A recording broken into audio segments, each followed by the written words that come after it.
अस्सलाम वालेकुम one hope so आपने लास्ट वाली वीडियोस देख ली होंगी। अच्छा, ये हमारे पास लास्ट एग्जांपल है सिंपल हार्मोनिक मोशन की। अच्छा, वीडियो लेक्चर नंबर C1P01 है, मतलब चैप्टर 1 का लेक्चर नंबर 5।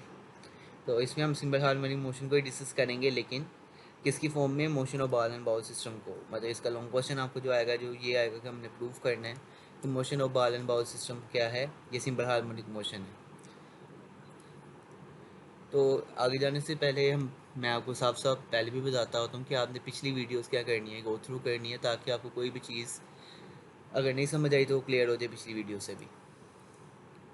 तो हम अगर motion of ball and bowl देखें तो ये बिल्कुल सेम ही है। आपके पास हर केस में क्या है, ओ को मीन पोजीशन कहा है, ए को एक्सट्रीम पोजीशन का है और बी को भी एक्सट्रीम पोजीशन कहा है। बॉडी जब यहाँ पे मीन पोजीशन पर होगी तो यहाँ पर एक वेट इसका डाउनवर्ड लगेगा, और एक आपके पास नॉर्मल रिएक्शन जो बाउल इस बॉल के ऊपर लगाएगा वो अपवर्ड है। दोनों आपस में क्या है, दोनों आपस में ऑपोजिट इन डायरेक्शन है, इक्वल इन मैग्नीट्यूड है, तो एक दूसरे के इफेक्ट को क्या कर देंगे, कैंसिल आउट कर देंगे। तो आपके पास मीन पोजीशन के ऊपर, मतलब वो पोजीशन के ऊपर नेट फोर्स क्या आएगी, नेट फोर्स की वैल्यू इसमें ज़ीरो आएगी। तो नेट फोर्स जहाँ पे ज़ीरो होती है वहाँ पे क्या होता है हमारे पास, वो हमारे पास होती है मीन पोजीशन। तो हम क्या करते हैं, बॉडी को मीन पोजीशन से ए की तरफ लेके जाते हैं। अब अगर हम ए की तरफ बात करें तो ए की तरफ ये ना मोशन कुछ वैसी है जैसे पेंडुलम की थी, लेकिन पेंडुलम के केस में अगर मैं हम थोड़ा रिव्यू करें पीछे से, तो मीन पोजीशन के ऊपर, एक्सट्रीम पोजीशन के ऊपर ये दो फोर्सेस लग रही थी, एक टेंशन की और एक वेट की। लेकिन जो आज का केस है इसके अंदर आपकी यहाँ पे कोई भी स्ट्रिंग या धागा या रस्सी वगैरह नहीं है। इसका क्या मतलब है कि यहाँ पर खाली एक ही फोर्स लग रही है ए पोजीशन के ऊपर। तो यहाँ एक्सट्रीम पोजीशन जो हमारे पास ए से रिप्रेजेंट हो रही है और बी से रिप्रेजेंट हो रही है, इसके ऊपर बस एक ही फोर्स है जो हमारे पास कौन सी है, इस बॉल की वेट है। तो हम क्या करेंगे, जब इस बॉडी को भी ए से, ओ से ए की तरफ लेके, मतलब मीन से एक्सट्रीम की तरफ लेके जाएंगे और यहाँ जाके हम छोड़ेंगे इसको, तो ये खुद ब खुद वापस आएगा, किसकी वजह से, वेट की वजह से, वेट ऑफ द बॉल की वजह से। इसका मतलब एक्सट्रीम से मीन की तरफ बॉडी आ रही है, किसकी वजह से, वेट की वजह से। तो वेट हमारे पास क्या होगा, रीस्टोनिंग फोर्स। तो यहाँ पे लिख लेते हैं कि restoning force is provided by the ball of the weight. इसका मतलब बॉल ऑफ द वेट हमें क्या प्रोवाइड करेगा, रीस्टोनिंग फोर्स प्रोवाइड। और वेट को फोर्स ऑफ ग्रेविटी भी कहते हैं। यहाँ पे फोर्स ऑफ ग्रेविटी। सिमिलरली हमारे पास क्या होगा, बॉडी एक्सट्रीम से मीन की तरफ वापस आएगी, लेकिन ड्यू टू इनर्शिया मीन पर रुकेगी नहीं, कहाँ चल जाएगी, अदर एक्सट्रीम पे चले जाएगी। और फिर दोबारा बी पे हमारे पास वेट की वजह से, आपके पास वेट की वजह से क्या होगा, बॉडी वापस एक्सट्रीम से मीन की तरफ वापस आएगी। इसी तरह क्या होगा, ऑसिलेशन चलती रहेंगी और बाकी सारी चीज़ें, velocity, acceleration, restoring force, kinetic energy, potential energy वाली आपकी जो सी यहाँ पे रिलेशंस हैं, मैक्सिमम मिनिमम वहीं पे होंगे जो हर केस में हमने डिस्कस किए हैं। अच्छा, हमने इस बुक से रीड कर लेते हैं और उसके बाद हम यहाँ पे वन स्लाइड रिवीजन करेंगे, मतलब अभी तक जितना हमने पढ़ा है पीछे से वो सारी चीज़ें हम एक ही स्लाइड में यहाँ पे स्टडी करेंगे। अच्छा, पहले रीडिंग देख लेते हैं कि आर्ट। अच्छा, बुक की रीडिंग ना ज़रूरी है, आपने एक एक वर्ड पढ़ना होता है क्योंकि जो एमसीक्यूज़ आते हैं तो बुक में से ही आते हैं, तो आपको पता होना चाहिए बुक में कैसे लिखा हुआ है। बॉल एंड बाउल सिस्टम मतलब इसके अंदर एक बॉल होगा और एक बाउल होगा। तो सिमिलरली क्या लिखा हुआ है, the motion of ball place in a bowl is another example of simple harmonic motion as shown in figure 10.2। Figure 10.2 हमारे पास ये है, इसके अंदर आप देख सकते हैं ये वही फिगर है जो हमने अभी स्लाइड्स में यूज़ की है। अगर क्या लिखा हुआ है, when the ball is at the mean position O, जब बॉल आपकी मीन पोजीशन ओ पर होगा, इस टाइम क्या होगा, this is the centre of the ball, मतलब बॉल कहाँ पे होगा, सेंटर ऑफ द बाउल में होगा। और यहाँ पे हमारे पास क्या थी, यहाँ पे नेट फोर्स इसकी क्या होगी, ज़ीरो होगी, जैसा कि हमने यहाँ पर भी देखा है कि नेट फोर्स इसकी क्या है, नेट फोर्स इसकी ज़ीरो है यहाँ पे। नेक्स्ट आगे क्या है, इन दिस पोजीशन, मतलब मीन पोजीशन की बात ही हो रही है, the weight of the ball acting downward, weight downward होगा एंड इज इक्वल, और उस किसकी वैल्यू किसके इक्वल होगी, to the upward normal reaction of the surface of the ball. इसका मतलब नॉर्मल रिएक्शन आर है और वेट डाउनवर्ड है। इसका क्या मतलब, दोनों इक्वल एंड ऑपोजिट है तो कैंसिल ईच अदर इफेक्ट, और जहाँ पे नेट फोर्स जीरो होती है वहाँ पे इक्विलिब्रियम होता है और आपके पास उसे हम मीन पोजीशन कहते हैं। Hence there is no motion, तो उसकी तरफ कोई भी मोशन नहीं है। फर्दर आगे लिखा, now if we bring the ball to the position A, अगर हम क्या करते हैं, बॉडी को या बॉल को पोजीशन ए मतलब एक्सट्रीम पोजीशन पे लेकर जाते हैं और देन वहाँ से हम इसे रिलीज़ करते हैं, the ball will move toward the mean position, ball mean की तरफ वापस आएगा, किसकी वजह से, due to restoring force causes by the weight. मतलब यहाँ पे हम इसे हाईलाइट अच्छे से कर लेते हैं कि due to force cause by the weight. तो हमारे पास यहाँ पे बात समझ आ गई कि इस केस में रीस्टोरिंग फोर्स कहाँ से आ रही है, वेट प्रोवाइड कर रहा है।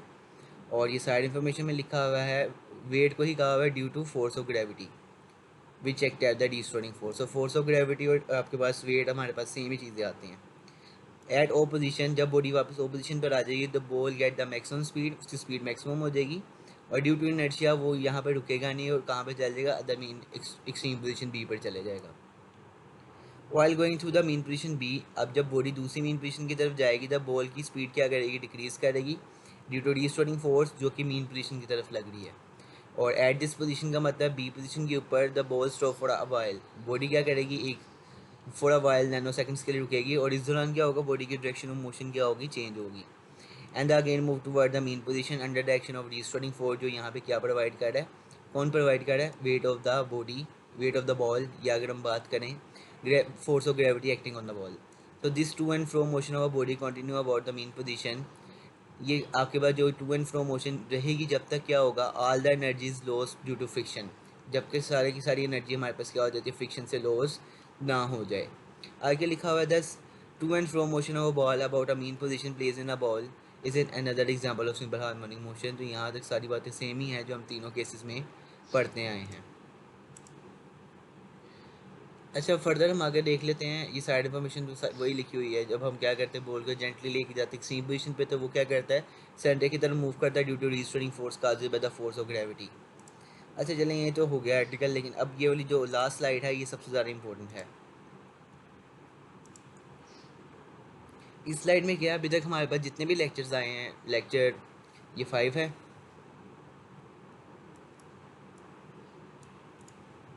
लेक्चर C1P01 से लेकर C1P04 तक या 5 तक हमारे पास हमने जितनी बातें भी पढ़ी हैं वो सारी इसी वन स्लाइड वीएन के अंदर है। तो वन स्लाइड वीएन को एक बार देख लेते हैं। अगर आप खाली पेपर में या टेस्ट के अंदर यही रिवाइज कर जाएं और उसकी डेफिनेशन वगैरह याद कर, डेफिनेशन तो दो ही हैं अभी तक, एक रीस्टोरिंग फोर्स क्या होती है और एक हमारे पास सिंपल हार्मोनिक मोशन की डेफिनेशन क्या है। बाकी सारी चीज़ें अगर आपको ये वाली स्लाइड याद हो आप वहाँ से लिख सकते हैं। अच्छा, पहला जो हमने यहाँ पे टेबल बनाया हुआ है वो टर्म्स का है कि डिफरेंट टर्म्स कहाँ पे क्या होंगी। तो हमें पता है वेलोसिटी और काइनेटिक एनर्जी ये दोनों सेम ही होगी, क्योंकि जहाँ पे काइनेटिक वेलोसिटी ज़्यादा होगी वहाँ पे काइनेटिक एनर्जी ज़्यादा होगी, तो ये डिपेंड करते हैं। तो ये क्या होते हैं, ये आपके पास मीन के ऊपर मैक्सिमम होते हैं और एक्सट्रीम पर ज़ीरो होते हैं। पोटेंशियल एनर्जी हमारे पास क्या होता है, पोटेंशियल एनर्जी हमारे पास एक्सट्रीम पर मैक्सिमम होता है और मीन पर मिनिमम होता है। और acceleration, restoring force and displacement from mean position का रिलेशन यही है। ये सारी चीज़ें क्या होती हैं,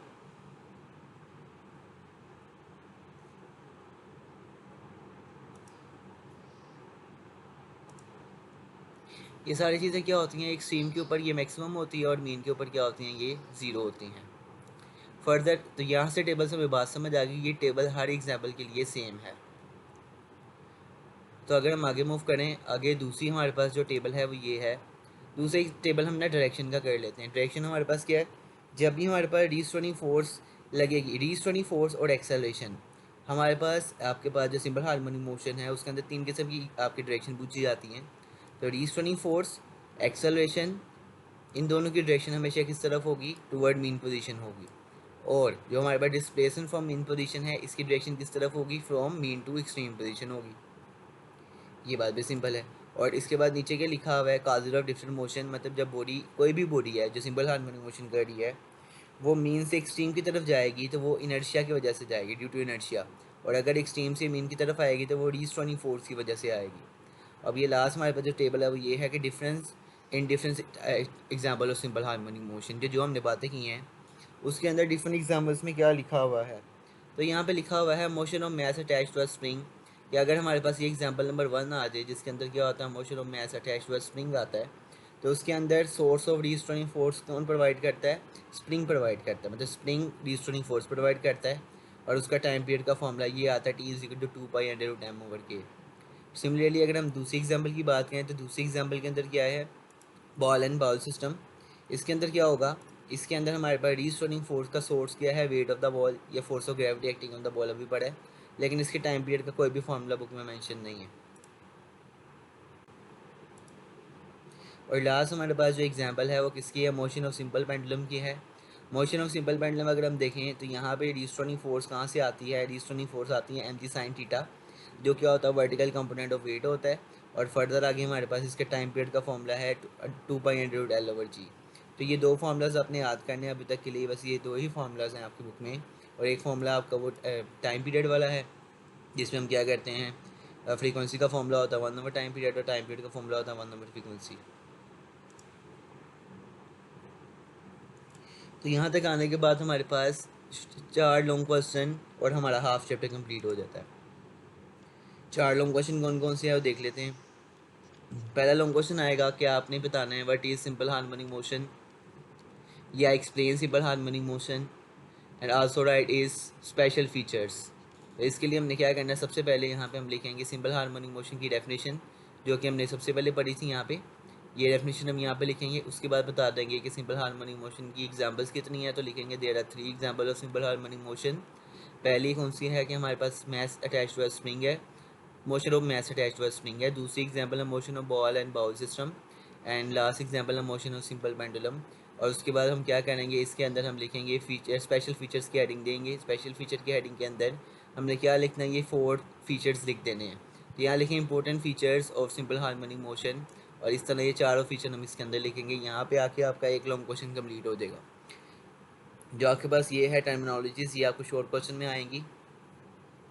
और फर्दर आगे क्या है, दूसरा लॉन्ग क्वेश्चन हमारे पास क्या है, इसमें हम बताएंगे हमने प्रूव करना है, प्रूव डैट या वेरीफाइड डैट, कि आपके पास जो एग्जांपल नंबर 1 है, मतलब मैस अटैच टू स्प्रिंग जो सा है, ये क्या कर रहा है, इसको प्रूव करें ये सिंपल हार्मोनिक मोशन है। तो ये आपका लॉन्ग क्वेश्चन नंबर 2 है। लॉन्ग क्वेश्चन नंबर 2 के अंदर आपने सबसे पहले ये सब सारी डेरिवेशंस लिखनी है, डायग्राम बनानी है, और फिर बाकी यहाँ पे नेगेटिव साइन की हेडिंग दे देंगे, रिस्टोनिंग फोर्स का बताएंगे, और ये सारा प्रोसेस बताएंगे, मीन से एक्सट्रीम की तरफ क्या होगा, एक्सट्रीम से मीन की तरफ वापस क्या होगा।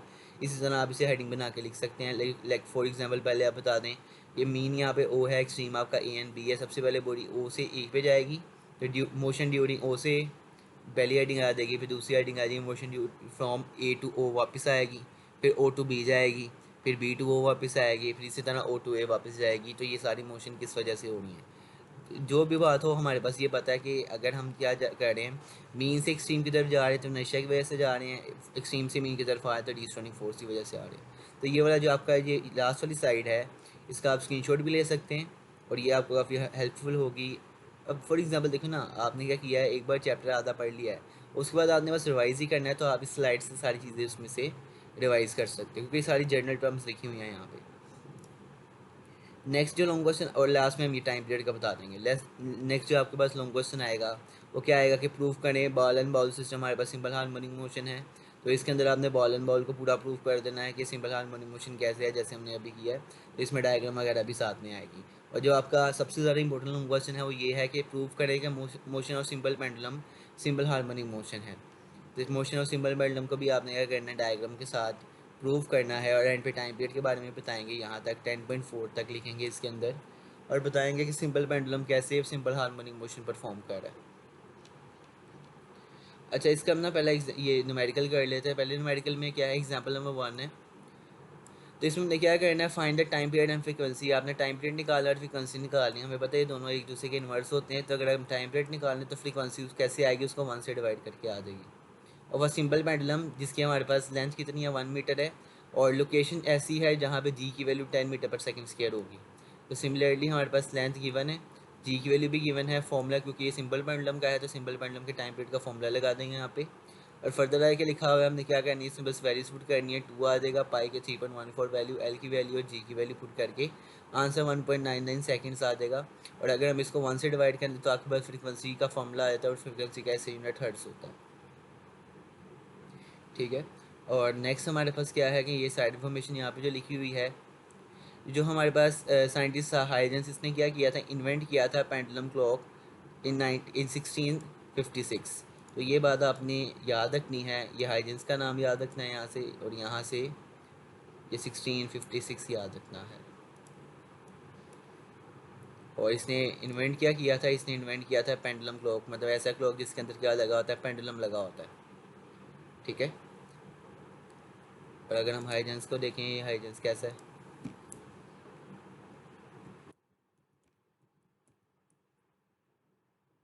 तो ये हाइजेंस है जिसने क्या किया था, जिसने पहले ऐसी क्लॉक बनाई थी जिसके अंदर पेंडुलम लगा हुआ था, जैसे कि यहाँ पे शो हो रहा है, लेकिन हाँ, एक ऐसी क्लॉक है जिसके अंदर क्या लगा हुआ है, ये पेंडुलम लगा हुआ है। अच्छा, नेक्स्ट देखते हैं, he was inspired by the work of the Galileo, ये किसके वर्क से इंस्पायर था गलीलियो की, जिसने जी की वैल्यू कैलकुलेट करके बताई थी, मतलब ग्रेविटेशनल एक्सेशन के बारे में बताया था, एक्सपेरिमेंट किया था पिसा टावर वाला। Who had discovered that all the pendulum of same length took same, जिसने क्या डिस्कवर किया था, हमारे पास जितने भी पेंडुलम है जिसकी लेंथ सेम है, वो सेम अमाउंट ऑफ टाइम लेते हैं वन वाइब्रेशन क्या कहने कंप्लीट करने में, ठीक है। अब ये बात तो हमारे फॉर्मूले से भी क्लियर है ना, देखो ये टाइम पीरियड का फार्मूला है, तो जी की वैल्यू अर्थ के ऊपर तो सेम ही है, तो हमने जितने एक्सपेरिमेंट किए वो अर्थ के ऊपर ही है, इसका मतलब हर वो पेंडुलम जिसकी लेंथ सेम है उसका टाइम पीरियड भी क्या होगा, सेम होगा, क्योंकि हम कुछ चेंज ही नहीं कर रहे, ठीक है। और आगे लिखा हुआ है, Huygens develop the first clock that work accurately time mayor, ठीक है, जो क्या कर सकती है, एक्यूरेटली टाइम को मैयर कर सकती है, हाइजेंस की ऐसी क्लॉक थी। तो यहाँ से हमें बात समझ आ गई है, सारी बातें हमने यहाँ पे याद रखनी है, ठीक है। ये जो हमारे पास गलीलियो का काम है वो बस इतना है कि उसने ये फॉर्मूला देखा था, ये फॉर्मूले के अंदर देखा, क्योंकि अर्थ के ऊपर ही सारे एक्सपेरिमेंट किए हैं, तो जी की वैल्यू तो वहाँ पे सेम होगी। तो अगर हम अर्थ के ऊपर दो ऐसे पेंडुलम लेते हैं जिसकी लेंथ भी सेम है, तो बाकी सारी चीज़ें तो वैल्यू सेम है, तो इसका मतलब टाइम पीरियड भी उसका क्या आएगा, सेम आएगा। तो यहाँ से आपने सारी इन्फॉर्मेशन भी करनी है। तो अभी तक हमारे पास यहाँ से क्या रह गया, यहाँ से हमारे पास एक क्वेश्चन रह गया, ये वाला, ये हम करेंगे नेक्स्ट वीडियो में, कि आपके पास डिस्प्लेसमेंट आपके पास कैसे होता है काइनेटिक एनर्जी जहाँ पोटेंशियल एनर्जी की इक्वल हो जाती है। तो अभी के लिए बस इतना ही है, तो आपने क्या कहना है, इसे अच्छे से याद करना है। फर्दर हम फिर इसके न्यूमेरिकल करेंगे और फिर टाइम ओसिलेशन को स्टार्ट करेंगे। अच्छा, अब रिवीजन की अगर हम बात करें तो रिवीजन अगर आपने एक बार इस चैप्टर को साथ साथ कर लिया और लिख भी लिया ना, तो वैसे जब भी आपने रिवीजन करनी है बस इस स्लाइड को रिवाइज कर लें, पूरी सारी बातें आपको रिवाइज हो जाएगी। तो मैक्सिमम ये स्लाइड रीड करने में आपको 15 मिनट लगेंगे, और याद करने में आपको हाफ एन आवर लग जाएगा, या अगर आपको जल्दी पहले से याद है तो 15-20 मिनट लग जाएंगे। मतलब इतना रिवाइज करके ही आप क्या कर सकते हैं, हाफ ऑफ द चैप्टर को रिवाइज कर सकते हैं, ठीक है। ये मतलब ये स्लाइड्स क्या शो करती है, ये मेन पॉइंट्स को शो करती है जो जनरली हर जगह पे क्या है, वैलिड है पूरे आपके सिंपल हार्मोनिक मोशन के अंदर।